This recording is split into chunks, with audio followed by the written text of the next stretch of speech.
Everybody knows Leonardo da Vinci as the epitome of the Renaissance man. He was an engineer, he was an architect, he was a scientist with an interest in everything from the complex flow of water to optics. Of course, Leonardo was also a painter and a notorious perfectionist. And it wasn't just that he found it hard to complete pictures.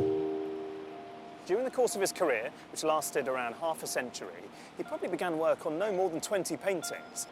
And only 15 have survived that art historians generally agree are entirely his. Which is barely more than a couple of handfuls, really.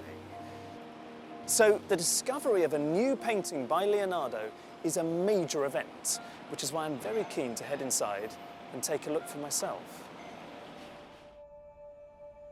I've just stepped inside from the city street, this sort of maelstrom of activity, human hustle and bustle. And here, suddenly you're stopped in your tracks and it sucks you towards it. It has this quiet aura. And it's really quite humbling and moving to be confronted by this, so face to face. We're brought right up close, next to divinity itself. He's Christ, he's the figure of Christ in the guise of Salvator Mundi, the saviour of the world. Discovering a new painting by Leonardo is a bit like finding a new planet. When you first encounter the picture, it has all of the hallmarks of a work by Leonardo. It has that shadowy, mysterious quality, that use of sfumato, the smoky, evanescent blurring of boundaries and contours, which create that very distinctive effect if you look around here. This real interest and obsession in hair, in the intricacy of these cascading, high-lit ringlets of hair. This was a man who was obsessed with optics and the way light worked. And of course, you're seeing light passing through the orb, this transparent rock crystal orb that Christ is holding in his left hand. And everywhere in Leonardo's work, you find figures who are pointing as though they're pointing to a secret of the painting which can never quite be imparted and unravelled.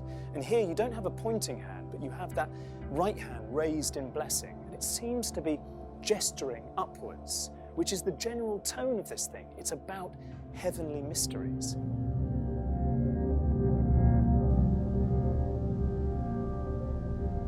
This was painted probably around about the turn of the 16th century, 1499, 1500, round about then.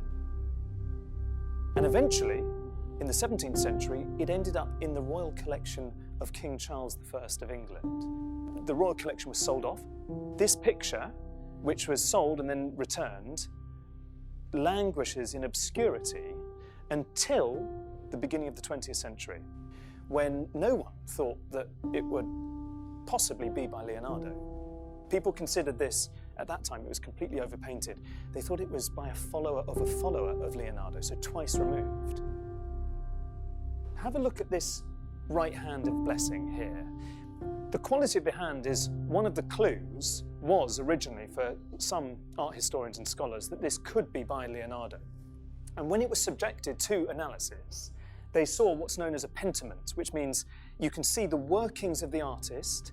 Originally, the thumb was in a different position, and then Leonardo must have changed his mind, and he switches that thumb to its final position. If you were making a copy of a picture, there's no way you'd do that. It wouldn't make any sense. They also looked and saw, along that upper line of the upper lip, evidence that this image was created by transferring a drawing onto the panel. And that's done by pricking tiny holes in the contours of the drawing, shaking dust so that gently it goes through the cartoon, leaving minute traces of that drawing in the dust on the surface of the panel. And some of those were still to be found. Now again, if you were copying a painting, it's highly unlikely that you would go about doing that.